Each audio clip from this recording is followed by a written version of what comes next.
Hi అండి, ఈరోజు మీకు జాంగీర్ ఎలా చేయాలో చూపిస్తాను. నేనైతే ఇక్కడ పెద్దపప్పు తీసుకున్నాను, వైట్ది మినప్పప్పు 1 కప్పు తీసుకోవాలండి. అందులో 2 స్పూన్లు బియ్యం వేసి నానబెట్టుకుని 2 గంటల పట్టు నానబెట్టాలి.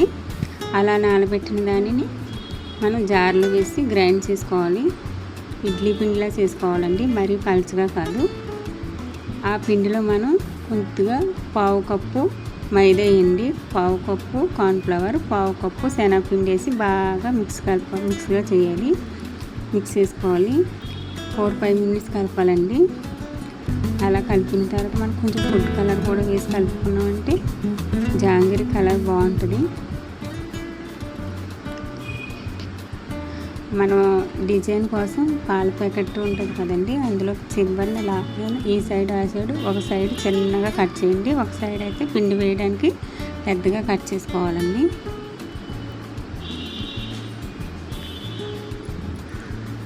మనం గోరింటాకు పెట్టుకుంటాం కదా కోను, అలా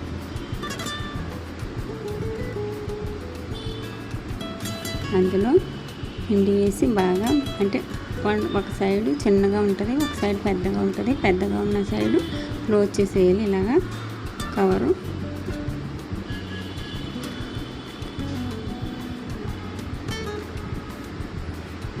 అలా క్లోజ్ చేసిన తర్వాత మనకి పెనం పెట్టి ఆయిల్ మరిగిన తర్వాత మరగాలండి. ఆయిల్ బాయిల్స్ లాగా వచ్చినప్పుడే మనకి ఫ్లవర్ అనేది బాగా డిజైన్ పైకి వస్తుంది.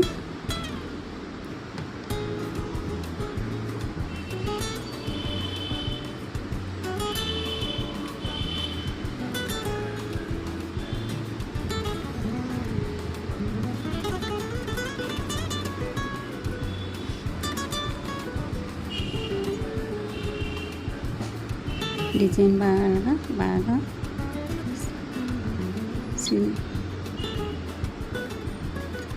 అలా ఒక సైడ్ పాకం పెట్టాలండి. నేను 2 కప్పులు షుగర్ వేసాను. సైడ్ పాకం పెట్టి ఉంచుకోవాలి. పాకం వేడిగా ఉన్నప్పుడే మనకి జాంగీర్ అందులో వేస్తే బాగా పీల్చుకుంటుంది.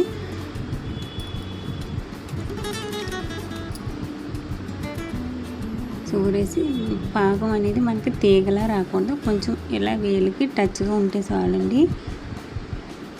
కొంచెం అంటుకునేలా ఉంటే ఫింగర్స్కి పాకం సరిపోద్ది. అలాగా జాంగీర్స్ అన్నీ అందులో వేయించుకుంటే బాగా పీల్చుతుంది.